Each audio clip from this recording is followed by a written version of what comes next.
Nos acompaña el director de Exolum, Félix Gómez. Muy buenas tardes. Hola Raquel, buenas tardes. Una de vuestras opciones o la opción clave de esta nueva propuesta que hacéis desde Exolum, Félix, es utilizar combustible sostenible de aviación. Cuéntanos, para los que no conocemos todavía este tipo de combustible, ¿qué es? ¿Cuáles son sus fuentes? ¿Cómo se utiliza? Danos un poquito de contexto primero. Vale, mira, si te parece, empezamos dando una visión un poco más general, ¿no? La aviación, como todos los medios de transporte, tiene el objetivo de descarbonizarse. Para descarbonizarse, perdona Raquel, oigo eco, no sé si vosotros o yo. Vale, decía que para descarbonizarse hay muchas medidas que tienen que ver con la propia eficiencia y el sector ha hecho bastantes esfuerzos en aumentar la eficiencia vía ingeniería de las aeronaves, vía turbinas, incluso vía de las prácticas operativas. Pero casi siempre las medidas de eficiencia tienen un límite, ¿no? Tiene una tendencia marginal donde la contribución tiende a cero. Y hay que buscar nuevas formas de que la aviación sea sostenible. La solución a corto y medio plazo está en el uso de combustibles que en el ciclo completo de vida, y eso es muy importante, en el ciclo completo de vida del combustible no emiten CO2, gases de efecto invernadero, fundamentalmente CO2, o emiten muy poco. Eso es lo que se conoce como combustibles sostenibles, en el acrónimo SAF, Sustainable Aviation Fuel. ¿Qué son los combustibles? Son combustibles que desde el punto de vista químico son iguales que los derivados del petróleo, de forma que se pueden utilizar de forma indiferente. Las aeronaves responden igual a un combustible mineral que a un combustible SAF. La diferencia es que el combustible SAF está obtenido por procesos diferentes de los del petróleo y con materias primas renovables, fundamentalmente residuos, que es muy importante. Parte del SAF puede venir de residuos urbanos, residuos de biomasa, aceites usados, incluso también de cultivos alternativos, y también muy importante, alternativos a los cultivos agroalimentarios y con los que no competirán nunca. A través de procesos diferentes del petróleo se obtienen unas moléculas muy parecidas y que se pueden utilizar en la aeronave de forma indistinta, con la certeza de que las emisiones del ciclo de vida se reducen o se eliminan. Félix, ¿quién certifica cuáles de estos combustibles son válidos o no son válidos dentro, bueno, pues me imagino que tiene que haber una estandarización, ¿no? Una serie de parámetros o requisitos comunes. ¿Cómo se certifica y cómo se sabe cuál sí y cuál no? Seguramente has puesto la pregunta en uno de los aspectos clave de lo que puede ser este modelo de negocio. En estos combustibles, como en otros combustibles sostenibles, es imprescindible que sean sostenibles como tal. Y ha costado mucho a nivel mundial y a nivel europeo decir que tiene que cumplir un combustible para que sea sostenible. Entonces, hay unas reglas que tiene que cumplir. Básicamente son reglas en general, ¿no? Del uso de la tierra, es decir, no debe competir con el uso de la tierra ni debe minar la posibilidad de otros cultivos de absorber CO2, ese es uno. Y otro es que en el ciclo de vida completo tenga unas emisiones menores que las de los combustibles a los que sustituye. Normalmente suelen reducir del orden del 75-80%. ¿Quién lo certifica? Hay esquemas de certificación que están aprobados por la Unión Europea.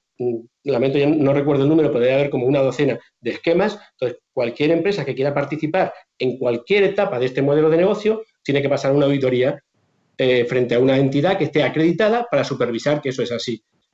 Te diría, hay muchos... El esquema que se puede seguir, hay uno que es el ISCC, hay otros más, y lamento no poder decir todos, pero hay unos cuantos. Y entidades de certificación en España hay muchas que pueden certificar el producto, en nuestro caso será Enor quien lo haga, pero hay muchas que tienen acreditación para hacerlo.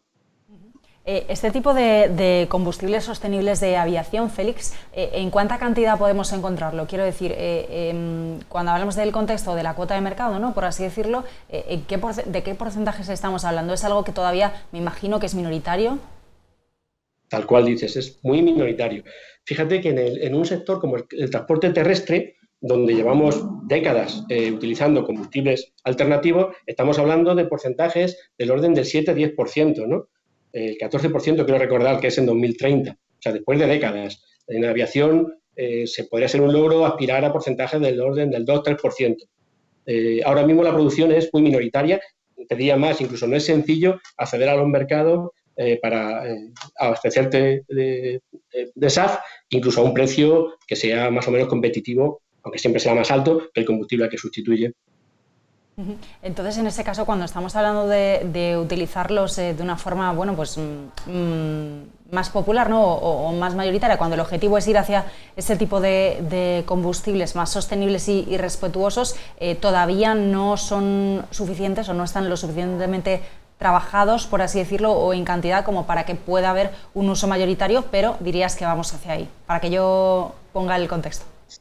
Sin duda es así. Es decir, ahora mismo desde el punto de vista cuantitativo, la cantidad que se puede disponer a corto y medio plazo no es relevante, pero es que además la introducción de este tipo de tecnologías alternativas y respetuosas con el medio ambiente siempre tiene un periodo y hay que asumir lo que es así. Por eso te ponía al principio el caso de los de tierra, que ha costado décadas llevar al 10-15%. Bueno, ya tenemos clarísimo cómo funcionan estos... Perdona sí, dime. Pero por eso no por eso lo despreciamos. Es decir, el 15% es relevante. Por supuesto. Ya sabemos entonces cómo funcionan, en qué consisten, ¿no? Vamos que vamos un poco en esa línea, aunque todavía nos falte que sea mayoritario. Y bueno, pues dentro de ese objetivo de que efectivamente sean mayoritarios, ¿no? Pues surgen propuestas como la vuestra. Cuéntanos qué es Avicor, cómo funciona.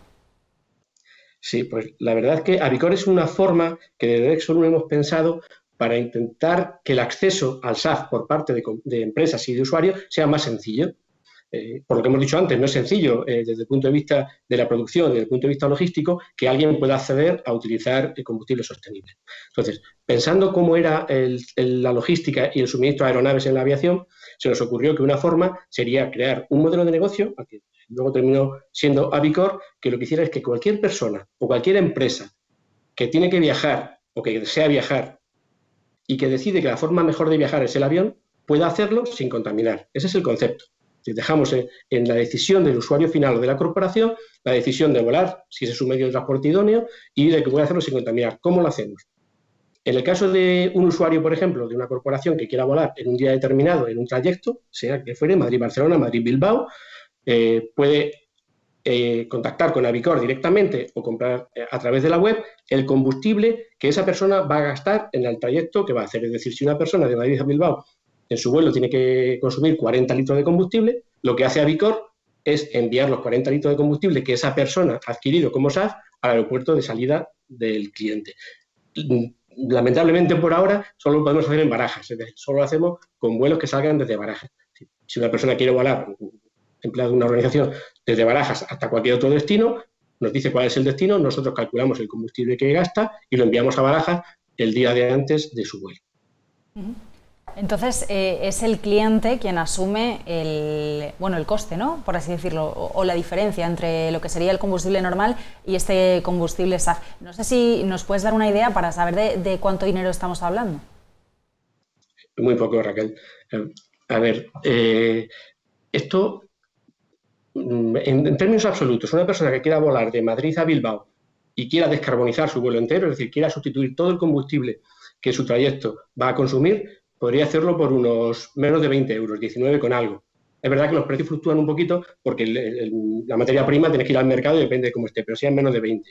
Pero el modelo es un modelo muy flexible, de forma que si una persona quiere hacer el mismo trayecto, pero considera que no quiere descarbonizar entero o no puede descarbonizar entero, puede descarbonizar la mitad de las emisiones, por menos de 10 euros serían 9,90 y algo, descarbonizar la mitad del vuelo a Bilbao. Pero ahí yo sí te quería hacer una reflexión. Yo creo que en términos cuantitativos el valor del dinero depende de que cada persona tenga, pero en las prioridades, los valores que una persona o una empresa tenga, hay que poner encima de la mesa realmente cuál es el retorno que se tiene con 9 euros, 10 euros, 20 euros, ¿no? O sea, si merece la pena el impacto ambiental que evitas por una cantidad, estamos hablando de una cifra o dos cifras. Desde luego. ¿Y qué feedback estáis recibiendo? No sé si ¿cuánto tiempo lleva este proyecto o esta propuesta en marcha? Pues somos muy jóvenes. A ver, fraguándose lleva bastante tiempo en realidad, ¿no? Porque ha sido necesario aglutinar bastantes partners. Nosotros hablamos del ecosistema Avicor, puesto que hay bastantes partners que están participando en distintos eslabones de la cadena de valor. Pero como comunicado a potenciales clientes empezamos el martes pasado, llevamos una semana. La respuesta ha sido muy positiva en términos cualitativos. Tenemos muchísimas declaraciones de interés, muchísima curiosidad para saber cómo funciona y cómo se articula la compra en particulares, pero quizás más en empresas, porque la semana pasada empezamos, pero arrancamos con una campaña hacia corporates. O sea, nuestro primer segmento son las corporaciones. Entendemos que por el momento actual es donde tenemos que dirigirnos. La recepción ha sido en nuestra opinión, estupenda. No solo en las potenciales clientes, sino también en partners que, siendo o no clientes, tienen algún papel que jugar, ¿no? Pues la administración, la entidad de certificación, las líneas aéreas, por ejemplo, que pudiendo ser o no clientes, nosotros hemos percibido que están encantadas con la iniciativa, ¿no? La propuesta es muy buena, Félix, sí, como sociedad vamos cada vez más hacia una mayor conciencia, ¿no?, de la sostenibilidad y de nuestras opciones de compra como consumidores y como consumidoras. Pero me pregunto, no sé si es arriesgado hacer un lanzamiento así en un momento en que casi nadie está volando, ¿no?, en que los vuelos están muy restringidos. Entonces, no sé si lo veis como una oportunidad, incluso en este momento. Pues ha vuelto a poner otra vez la pregunta de otros aspectos críticos, ¿no? Incluso internamente nos planteamos si era o no el momento. Pero fíjate cómo se puede ver. No existe ninguna correlación matemática entre pandemia y medio ambiente, no la existe. Pero sí hay algunos estudios y sobre todo hay una sensación, ¿no?, de las personas, de la sociedad, de las organizaciones, en las que cuanto más cuidemos el medio ambiente, seguramente será mejor. Aunque no haya una correlación de coeficiente 0,999. Lo que sabemos es que cuanto más cuidemos el medio ambiente, seguro que será mejor. Y nos ha parecido que estar ahí para cuando la economía despegue era el momento. Es decir, el momento en que comencemos a volar, será bueno poder decidir, en función de nuestra necesidad o nuestros valores, si queremos volar contaminando menos. Efectivamente lo hemos sacado por eso. No tenemos demasiada prisa, pero sí entendemos que en el momento en que alguien quiera volar, poco o mucho, pero sobre todo cuando despeguemos, nunca mejor dicho, Avicor esté ahí para posibilitarlo con un impacto ambiental reducido. Dejar la semillita plantada, ¿verdad? Para cuando claro, se recuperen los vuelos. Cuéntame, no sé si estáis, porque he visto que Exolum es una empresa que está dedicada, ¿no?, a investigar nuevas posibilidades de negocio. He visto que tenéis, bueno, pues la economía circular y la sostenibilidad un poco como uno de los puntos clave de vuestro negocio. No sé si estáis trabajando en más iniciativas que nos puedas contar del sector o iniciativas que también puedan ser interesantes en la vía de la economía circular y la sostenibilidad. Sí, además, justo eso nació, bueno, es una filial del grupo CLH y como tal, los modelos de negocio tienen que tener sentido económico, ¿no? Esta cosa los haría inviables, ¿no? Pero teniendo sentido económico es justo como tú has dicho, ¿no? En nuestro campo perceptual buscamos siempre oportunidades que estén apalancadas en algún objetivo de desarrollo sostenible. Economía circular, economía colaborativa, descarbonización, por ejemplo. Algunos más en los que estamos. Todo lo que tenga que ver con combustibles sostenibles avanzados está en nuestro radar. Es decir, cualquier materia prima, residuo o cultivo alternativo que pueda convertirse en una fuente de energía, en un vector energético, está. Estamos en algunos proyectos, no te puedo concretar, pero sí de conversión de biomasa en otro tipo de combustible, de conversión de residuos en otro tipo de combustibles. Y dentro de la descarbonización, además de los combustibles bios avanzados, sostenibles avanzados, sí tenemos mucho interés, como está sucediendo con muchas organizaciones, en la descarbonización a través del uso del hidrógeno como vector energético. Entendemos que es una de las posibilidades de futuro, lo entendemos nosotros, muchas organizaciones y también la administración. Tenemos algunos proyectos en cartera, todavía no materializados, pero yo entiendo que bastante prometedores de uso del hidrógeno. Y de economía circular también hay algunos, aparte del el que tiene como sentido la fabricación de vectores energéticos, algún otro que tiene como sentido la eliminación de un residuo y la obtención de materias primas alternativas. Lamento no poder concretarte más, pero sí tenemos media docena de proyectos que tienen que ver con economía circular y con descarbonización.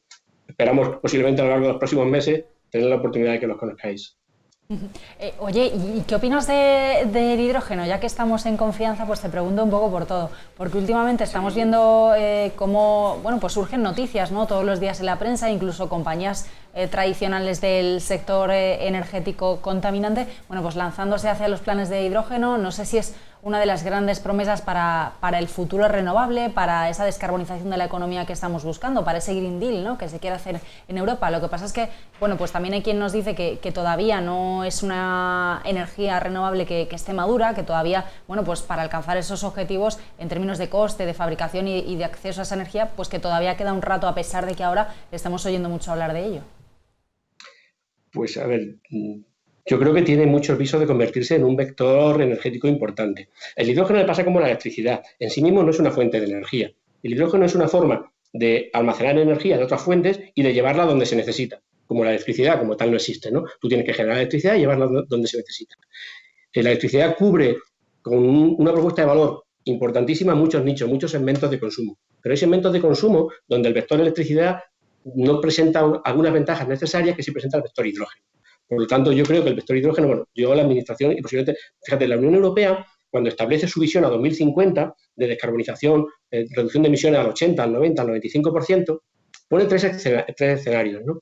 Pero además, lo curioso de esto es que los escenarios no son escenarios de producción energética, sino escenarios de vector energético. Pone un escenario de vector energético eléctrico, un escenario de vector energético en combustible e-fuels, que llama, combustibles sintéticos de segunda generación, y en un escenario de hidrógeno. O sea, que yo creo que los tres van a compartir la economía. En 2000, a partir, quizás lo que pasa es que el hidrógeno ha entrado con un retardo respecto de la electricidad, pero posiblemente entre 2030 y 2050 el mercado se repartirá entre los tres vectores. Habrá una parte donde la eléctrica será óptima, una parte donde los e-fuels será óptima y una parte donde el hidrógeno sea óptima, sin duda. Tomamos muy buena nota. Félix, muchísimas gracias por acompañarnos y por animarte a explicarnos un poquito más de estas energías y de esta, bueno, una forma de volar mucho más sostenible. Habéis empezado el martes, hace nada, esperamos efectivamente de que plantéis la semilla y que cuando arranque de nuevo los viajes, los vuelos y las conexiones internacionales a través de los aviones y de los vuelos, bueno, pues que efectivamente cada vez seamos más los que queremos aportar y bueno, pues ayudar a traer ese combustible sostenible para seguir descarbonizando la economía. Muchísimas gracias a vosotros, Raquel. Gracias.